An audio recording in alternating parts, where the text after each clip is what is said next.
₹1000 કે ₹2000 વસ્તુ ખરીદવી હોય ત્યારે પણ આપણે તપાસ કરતા હોઈએ છીએ. ત્યારે આ તમાકુ ખરીદતા પહેલા કોઈએ વેલિડિટી પૂછી ખરી? સૌથી પહેલા તો તમાકુ ખાનારને મારી એટલી જ વિનંતી છે કે આપ જે કઈ આ વસ્તુ લેવા કંપનીની તપાસ કરો છો એવી રીતે આ તમાકુ તમે ખાવ છો એનું ખેતર તમે કોઈ દિવસ જોયું છે? તમાકુનું ખેતર આપણે ગુજરાતની અંદર આપણા તમામ વાડી ખેતરને આદર્શ વાડ હોય, કારણ કે ઢોર પશુ આપણો ઉભો પાક કરી ન જાય એના માટે થઈ.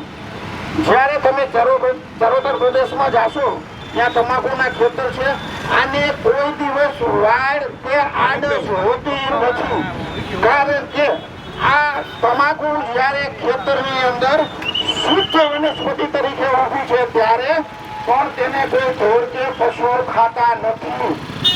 શુદ્ધ વનસ્પતિ છે ત્યારે એ જ તમાકુને આપણે તમાકુની ફેક્ટરીઓમાં લઈ જઈ અસંખ્ય પ્રકારના ગંભીર કેમિકલો મિશ્રણ કરી અને પછી હોશે સામેથી પૈસા દઈને આરોગતા હોઈએ છીએ. ત્યારે કારણ કે અત્યારે આપણા સુધી આદર્શ બદલી ગયા છે.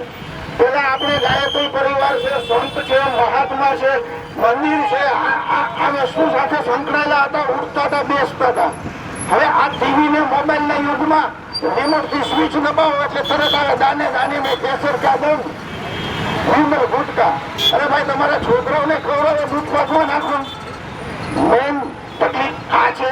મારી સૌથી વધુ બહેનોને વિનંતી હોય છે કે તમારું બાળક કોની સાથે ફરે છે, કોની સાથે ઉઠે છે, કોની સાથે બેસે છે, એનું થોડું ધ્યાન રાખો. કારણ કે જો કોઈ વ્યક્તિ ઘરે નવરો આરામથી બેઠો હોય, કોઈ કઈ ન ખાતો હોય, એને કોઈ દિવસ એવો વિચાર નથી આવતો કે લાવો હું માવાનો ટેસ્ટ જોઉં કેવું આવે.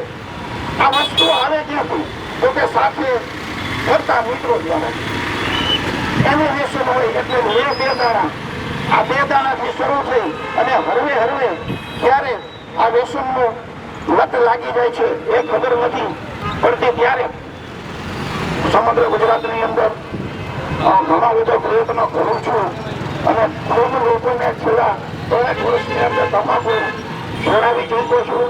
ઘણી બધી સંસ્થાઓ સ્વાગતના સન્માન કરતી હોય છે. ત્યારે ગઈ 26 તારીખે 26 એપ્રિલે 26 ત્યારે વાંકાનેરની અંદર યુવક સેવા સાંસ્કૃતિક પ્રવૃત્તિની કચેરીના સહકારથી ₹5 લાખ ખર્ચો કરી અને આ વ્યસન મુક્તિ જાગૃતતા લાવવા માટે થઈ અને લોક ડાયરાનું પણ આયોજન કર્યું હતું.